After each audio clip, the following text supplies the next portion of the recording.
Islamic videos के लिए Hind Islamic channel को सब्सक्राइब करें, बेल आइकन दबाएं। इमाम आजम के दौर में एक हादसा हो गया। देखो अल्लाह जो तकदीर में लिखता है ना वही बीवी मिलेगी, उसके सिवा नहीं मिल सकती। इसलिए जरा चक्कर में कम रहा करो कि इधर जैसे बिल्ली की नियत छिछड़े में होती है ना, इधर मुंह डाला। हंसने की बात नहीं है, हंसने की बात नहीं, इबरत हासिल करो। इधर मुंह डाला, उधर ताक, उधर झांक, ये सब बंद करो। इस्लाम का कानून नहीं है, इस्लाम इससे मना करता है। किसी के घर में झांकने से इस्लाम मना करता है। ताक झांक बंद करो। गलियों के अंदर साइकिल लेकर के घूमा तो इधर मुंह डाला, उधर देखा, कोई काम नहीं। गाड़ियां लेकर जबरदस्ती फिर रहे हैं, साइकिल लेकर जबरदस्ती फिर रहे हैं। अल्लाह ने जो तकदीर में लिखा है। और सुनो, अगर शादी से पहले बदकारी करोगे तो फिर पाक बीवी नहीं मिलेगी।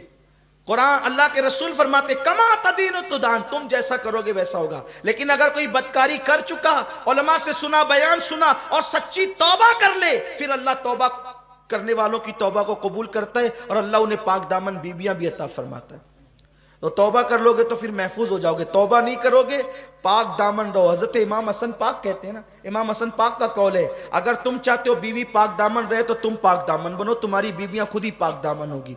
अगर चाहते हो बेटियां पाक दामन रहे तो तुम पाक दामन बनो, तुम्हारी बेटियां पाक दामन होगी। अगर चाहते हो कि बेटे पाक दामन रहे, तुम पाक दामन बनो, तुम्हारे बेटे पाक दामन होंगे। तुम्हारी नस्लें पाक दामन होगी इंशाअल्लाह, अगर तुम पाक दामन रहोगे तो जो तकदीर में लिखा है वही मिलने वाला है, उससे ज्यादा नहीं, उससे कम नहीं। इमाम आजम अबू हनीफा रहमतुल्लाह ताला अलैह के दौर में ऐसा हुआ कि दो भाइयों की एक साथ शादी हुई। दो भाइयों की एक साथ शादी हुई और इत्तेफाक से दो बहनें भी वो थी। इधर दो भाई, इधर ऐसा होता है ना, दो भाई दो बहन हो गई।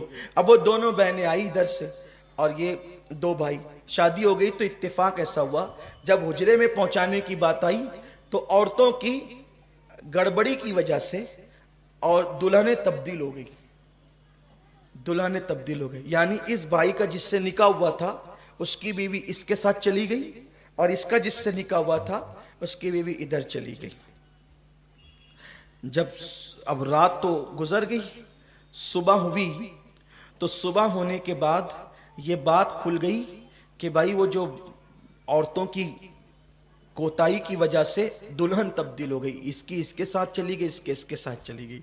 इत्तेफाक से उस वलीमा में इमाम आजम भी मौजूद थे, इमाम सुफियान सौरी मौजूद थे, इमाम आमश मौजूद थे, इमाम हम्माद, यानी बड़े बड़े उस दौर के अकाब, यानी कितने बड़े घर में शादी रही होगी वो कि इमाम आजम जैसे लोग उस वलीमे में शरीक हुए होंगे। ऐसा होता है ना कि भाई हाफिज गुफरान साहब जिस शादी में आए तो माशाल्लाह मुअज़्ज़ज़ लोगों की शादी है, हाफिज मकसूद साहब आए तो इज्जतदार लोगों की शादी है। तो ऐसा होता है, मेहमान देख के अंदाजा होता है कि कैसे लोग हैं। अब इमाम आजम जिसकी शादी में जाए वो वाकई इमाम आजम अबू हनीफा, तो वो लोग सब बैठे थे। वो औरतों से बात बाहर आई कि औरतें आपस में कानाफूसी करने लगी कि दुल्हन चेंज हो गई, दुल्हन चेंज हो गई। अब औरतों को बात पता चले तो वो छुपना कब थी। तो सब, अब हर दौर की औरत तो औरत ही होती है और हर शहर की औरत ही होती है। खूब चीख पुकार होने लगी, अब क्या होगा, अब क्या होगा। मर्दों ने इमाम सुफियान सौरी से और दिगर इम्मा से कहा कि ये जो औरतें तब्दील हो गई कि क्या करें।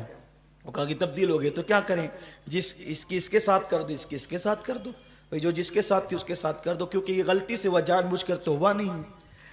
अब भाई फतवा देना ही बहुत अहम नहीं होता है, फतवे को देते वक्त ये भी तो सामने रखना होता है कि इस फतवे का असर क्या होगा।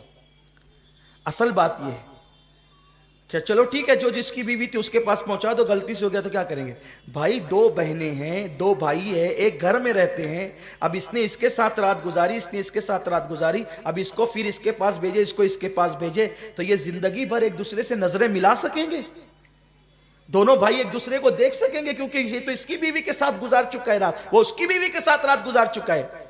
तो घर वालों को थोड़ा सा तरह कि भाई चलो ठीक है, जो बीवी जिसकी उसके पास रहेगी, लेकिन ये रात कहीं और गुजार चुकी है और वो सारी जिंदगी नजर उठा के एक दूसरे को देख सकेंगे, क्या करेंगे।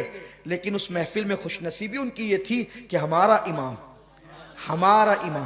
इमामुल अइम्मा, सिराजुल उम्मा, काशिफुल गुम्मा, नौमान बिन साबित, जिस पर फिक्र को नाज है, जिस पे इस्लाम को नाज है, जिस पर मुस्तफ़ा जाने रहमत को नाज है, وہ امام اعظم ابو حنیفہ فرماتے ہیں یہ فتویٰ تو اپنی جگہ ہے کہ ہر عورت اپنی شوہر کے پاس چلی جائے، لیکن کچھ سماج کا بھی تو معاملہ ہے، کچھ گھریلو بھی تو معاملات ہے. ایک کام کرو، دونوں دولہے کو میرے پاس بلاؤ. وہ دونوں دولہے آئے. آپ نے اس سے پوچھا تو نے جس کے ساتھ رات گزاری وہ تجھے پسند ہے؟ اس نے کہا ہاں. دوسرے سے کہا تو نے جس کے ساتھ رات گزاری وہ تجھے پسند ہے؟ اس نے کہا ہاں. فرمایا اب ایک کام کرو، تم کو یہ پسند ہے جس کے ساتھ تم نے رات گزاری، تو یہ جو تیری بیوی تھی تیرے نکاح میں تھی تو اس کو طلاق دے دے، اور تو اس کے ساتھ نکاح کر لے جس کے ساتھ تو نے رات گزاری، اور تو اس کو طلاق دے دے اور یہ اس کے ساتھ نکاح کر لے جس سے رات گزاری.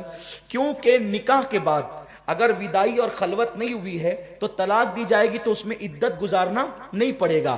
تو ادھر اس نے اس کو طلاق دے دیا، ادھر اس نے اس کو طلاق دے دیا، اور جس نے جس کے ساتھ رات گزارا وہ اسی کی بیوی ہو گئی، اس نے اس کے ساتھ رات گزارا اسی کی بیوی ہو گئی. دیکھو نکاح ہونے کے بعد بھی قدرت نے جہاں لکھا تھا جو جس کو ملنی تھی وہ اسی کو ملی نا. نکاح بھی ہو گیا ہے، نکاح ہونے کے بعد بھی تو قدرت کا لکھا نہیں ٹلتا. لا تبدیل لکلمات اللہ. تو اور لڑکیوں کو اگر رشتے لیٹ آتے ہیں وہ بہت بے چین ہوتی ہے کہ ارے مجھے رشتے نہیں آ رہے ہیں، پھر وہ کبھی کبھی غلط قدم اٹھاتی ہے. لڑکے بھی ان کا اچھا رشتہ نہیں ہوتا، بہت فیل کرتے ارے یار جو دیکھ کے جاتا ہے پھر نہ کہہ دیتا ہے. میرے اندر کمی کیسے یہ سب بتائیں، دیکھ کے جاتے نہ کہتے. میرے بھیا تیرے اندر کوئی کمی نہیں ہے، وہ تیرے لیے لکھی نہیں تھی جس کے ماں باپ تجھے دیکھنے آئے تھے.